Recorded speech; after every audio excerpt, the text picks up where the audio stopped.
Hello folks, today is Friday, March 29th, 2024. As usual, my name is Jake Baldino, here to talk about the video game news that has been going on this week. If I'm talking a little bit weird, it's because my mouth is still a little messed up from surgery, but... How are your holes? The holes in my mouth, Yeah. they're okay. Let's not gross them out in the first 30 seconds of the video. Okay, hi. The first bit of news, believe it or not, is a very small possible Grand Theft Auto 6 update. Yeah, remember Grand Theft Auto 6? The trailer came out, the game is real, it shocked the world, and then we all kind of moved on because we know it's not coming anytime soon. Well, now we're getting more sources that are saying, yeah, it definitely isn't coming anytime soon. So Kotaku is reporting with unnamed sources. So, this is still technically rumor territory. Take this all with a grain of salt. But Kotaku states, as remote workers struggle with an unwanted return to office mandate from Rockstar Games, Kotaku has learned from sources with knowledge of the game's development process that GTA6 could miss its 2025 release window and slip into 2026. Then this story was also updated from more sources that say that while early 2025 release was at one point possible, it's no longer the target for Grand Theft Auto 6's launch. Look, whether or not this is true, we don't know, but it doesn't really matter too much because we never had a solid release date in the first place. And with something like Grand Theft Auto, I don't look at this as like, uh-oh, I smell trouble. I look at it as a company printing infinite money, just able to wait a little longer and work on things. The publisher, like the overlord of Rockstar and everybody, like has been speaking to investors and stuff very confidently about this game, despite still never actually offering up when exactly we're going to get it. So, whatever. That's the big headline that kind of took over a lot of this week. Like, Grand Theft Auto 6 delayed? Or, like, whatever. Like, technically, yes. Expect more delays, honestly, because it's a ways off. You never really know. Is any big game release really a big game release if it isn't delayed at least once or twice? I don't know. Now, in other news, what's going on with the PS5 Pro? Now, you probably remember last week on the news show, we talked about PS5 Pro spec leaks and how it is looking more and more likely to be an actual thing we might be seeing this holiday season. Well, according to GamesIndustry.biz's Christopher Dring, going on record on their podcast, he said that it seems like there's a little bit of hesitation or confusion in the air circling around developers, with him stating that developers just don't really know why Sony is pushing the PS5 Pro yet. Game Developers Conference that went on just a couple weeks back, apparently the talk of the town there, and what Mr. Dring heard was that with developers, and I quote, "I'll be honest, I didn't meet a single person that understood the point of it. Developers didn't seem to feel they needed it. They weren't really making the most of the PS5 in the first place." That's definitely also what a lot of players are stating. I just can't help but think of when I bought the PlayStation 5 and it said 8K on the box, like as a capability, and I was like, yeah, sure, Jan. Okay. Metro did pick up on his comments from a podcast, and they also said that he said a couple of companies said, this isn't going to grow the market. This isn't going to move the needle. This generation doesn't even seem to have gotten started, let alone need a mid-generation upgrade. This console generation, for some folks, in my opinion, did get a little bit of a slow start with game releases and then like incredibly powerful, amazing games. But then, on the same token, you do have games like Dragon's Dogma, or more recently, releasing on current-gen systems, but only hitting 30 frames per second. So I don't know where we're at with this stuff. I'm just tired and I don't want to buy another PS5 yet. I'm sure a lot of you guys feel the same, but this type of stuff is a little bit of like a he said, she said, but I still think it's an interesting conversation nonetheless. And I want to know where you guys fall on this one with the PS5 Pro. Are you dying to get one day one? Do you not need one? Are you just a PC gamer and you're laughing at all of us? Who are you? Let's talk. And in case you missed it, Marvel announced a new game. This is Marvel Rivals. This is a 6v6 hero shooter from NetEase, the people behind Naraka Blade Point. So this is kind of more of like an Asian territory game. So what this kind of is like Marvel Overwatch, I guess. That's kind of what it looks like. It does look kind of interesting. And it's funny, this announcement comes like right on the heels of like all of Overwatch 2's struggles and issues, which also shows at the same time how hard these games have it. Like in terms of an uphill battle of getting a player base, keeping that player base happy. I mean, I think honestly with Blizzard, like they just had to make good decisions. It was like pretty obvious. But with something different like Marvel, is Iron Man and the Hulk enough? I don't know. Still, it does look pretty cool. Destructible environments, Doctor Strange portals, Spider-Man's in it. I'm going to play anything that these characters show up in because I'm like a comic book weirdo. But the new meme stuck in my brain, or I'm making it a meme, I don't care, is the like Tony Stark going, it's nano time.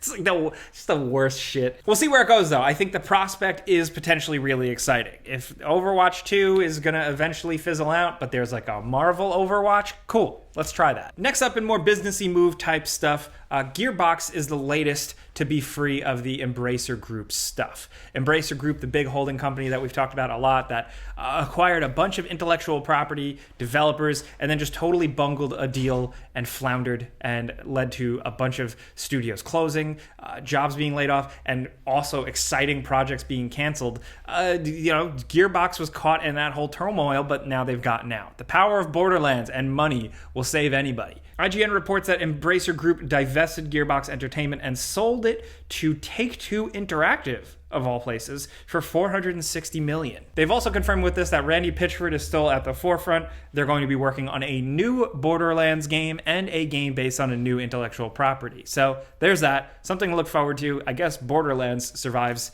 at least until the movie comes out.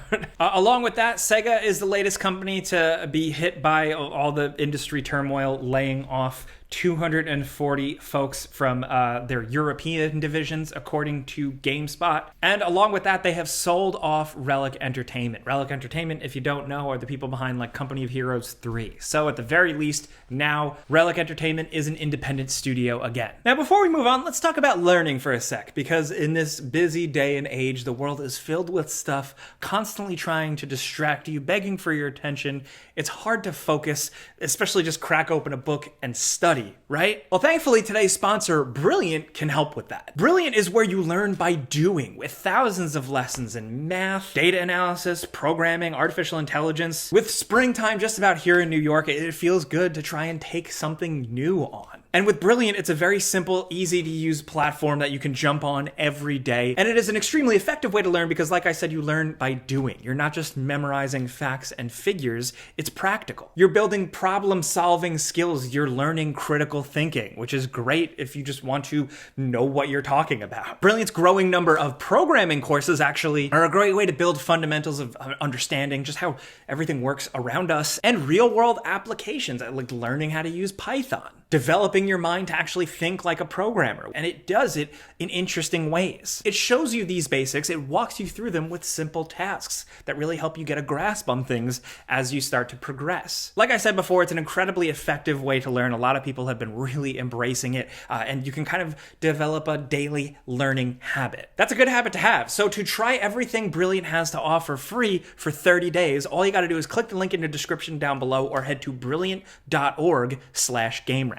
You'll also get 20% off an annual premium subscription. Once again, that's brilliant.org/gameranx, and big thanks to Brilliant for sponsoring this video. And switching gears, the Xbox Handheld is another big thing that's been in the headlines this week for multiple reasons, with Xbox head Phil Spencer going on record saying, hell yeah, we would be interested in that. And I think that makes total sense. He's gone on record in the past about stuff like that. They've supported the Asus ROG Ally device. And with how Xbox is kind of like putting their stuff everywhere and having cloud streaming and all that, like it makes sense. A handheld device does totally make sense. He did also go on record saying that Windows is holding them back in that regard, like having Windows on one of these devices. And in that, like on one hand, I agree because I still find Windows very frustrating. But on the other hand, like something like the Asus ROG Ally is doing all right. The Aya Neo is doing all right. I think that one's Windows based. And along with that, Windows Central's Jez Corden, the reporter who has gotten some Xbox scoops in the past, during the Xbox 2 podcast, he did go on record saying that he's pretty convinced that like they are actually actively pursuing and researching some sort of handheld. I think that's whether he has some insider knowledge really or just a prediction, I think it is a smart one. I could see this happening. That market is hot right now. Every player is getting into it, and honestly, I'd like to see Xbox's take on it. Next up, we also got a look at Ken Levine, the creator of BioShock's next game, Judas. This is kind of like a weird moment for me. It's almost like the meme with like Obama giving himself the medal. So I got to interview and speak with Ken Levine and show off some exclusive gameplay with the Friends Per Second podcast I do, both Our podcast and IGN and Jeff Keighley were the only people who were able to actually see an early version of this game, and we've gotten more details from it. First of all, that it is very much kind of like a BioShock in space, but with non-linear storytelling and some roguelite elements. It's still very early. We don't know when the game's coming out. I can't comment too much on it, but if you want to check out the whole interview, it will be linked in the description down below, as well as a shorter separate video I did if you want to check that out also. Also, in case you missed it, on PlayStation 5, there is a Stellar Blade demo up if you're looking for something to do this weekend. This demo leaked earlier, but then it was not, so now it's fully available. So if you want to check that out, you want to play the game with the girl with the butt that is very, very prominent, good luck, have fun. I am looking forward to checking out the full game. We'll do a before you buy on it, of course. Also, in a Dragon's Dogma 2 update, the game that is taking the world by storm one way or the other, the performance issues have been very much the talk of the town, but there is now an update out as of today, actually. There are a bunch of bug fixes, set FPS at max 30, you can switch ray tracing on and off, and they updated the save file thing. So now you can actually start a new save game when you already have an existing file. That was something that should have been there from the beginning.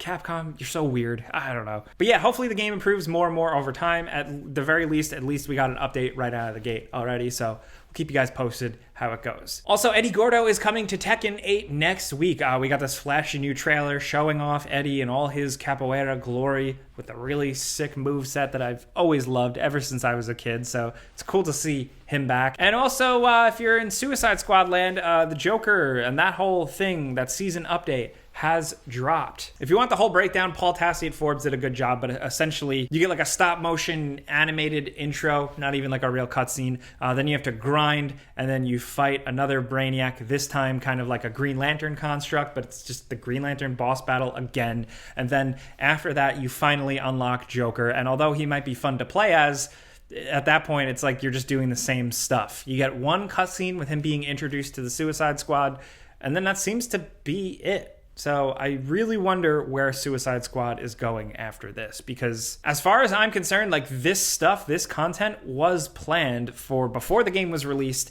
and had all the negative reception. So if this was maybe their plan when they thought people might have actually liked the game, I don't know what to expect moving forward, but we'll see where that goes. Also, in case you missed it, just wanted to share this kind of like industry type stuff.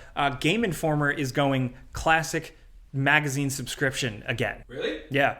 This is legit. So as you probably know, the business model with GameStop owning them and stuff, it's been kind of crappy for years, but now Game Informer is just offering just a straight up old click to subscribe and have magazines shipped to your door. It's like one of the few gaming magazine publications still going today. And if you fell off the boat or you didn't realize, Game Informer has been still chugging along and crushing it for years. They get access, interviews, cover stories that like nobody else does in the industry. So if you're interested in that type of stuff, I subscribed, full disclosure. I mean, I had already forever been. I just love gaming magazines, but yeah, this is their new option. So if you want to check it out, that'll be linked in the description down below. We definitely wish them the best, because I like magazines, dude. Like that's like why I started doing this, because as a kid I was obsessed with the video game magazines, and I know I can't be the only person. Ending on one last hopeful little rumor, it's the possibility of Spyro 4 being in development. Toys for Bob, we've talked about, has managed to survive the tumult of the industry and acquisitions recently. And Crash Bandicoot, kind of Spyro YouTube insider, Canadian Guy A. This has been picked up by Eurogamer. Apparently, they said they've heard from multiple sources that Toys for Bob is indeed working on a new Spyro. His quote is, "Spyro 4 is in development." That's a statement. No theory crafting, no evidence-based assumptions, no conspiracies, or even a heavy-handed hint. As of March 2024, Spyro 4 is currently in development. They seem really confident, very strong about that. Of course, it's not confirmed, so you have to take it with some grain of salt, but we'll just have to wait and see where that goes. Is the world ready for a new Spyro game in 2025 or 2026? I don't know for sure, but if it's a baby step, or if it's one thing getting me a step closer to Jack and Daxter or Croc or Banjo 3E, I'll take it, man. But with that, that is the video game news that we got time for this week. Back to working on Before You Buys and stuff like that. I'm also going on vacation next week, so wish me luck, but there will still be a Friday show. I never sleep. I never Stop. But I want to know what you guys are thinking about everything this week in the comments. You know, the Xbox handheld, what could that be like? Marvel Rivals, do you think it's more of like a NetEase kind of Asian territory cash-in game or something that could be legitimately cool? An Iron Man, Spider-Man, Overwatch. Magic is in it, which is cool. That's like respect. Like I like the Magic representation. That's cool. Let's talk about that stuff. I'd love to hear what you think about Judas with the new details being revealed. Again, check out my videos. They're linked down there. But let's talk about anything gaming news down in the comments. Of course, there's going to be a pinned comment, so be sure to reply to that comment thread with what you're playing this weekend so we can know how to tailor videos to you guys. It's like literally our market research. So thank you. But that's it. We're here every Friday. Clicking the like button helps us. Thank you. But I'm Jake Baldino. I'll see you guys in the next one. Have a great weekend. Be safe. Pizza's on me.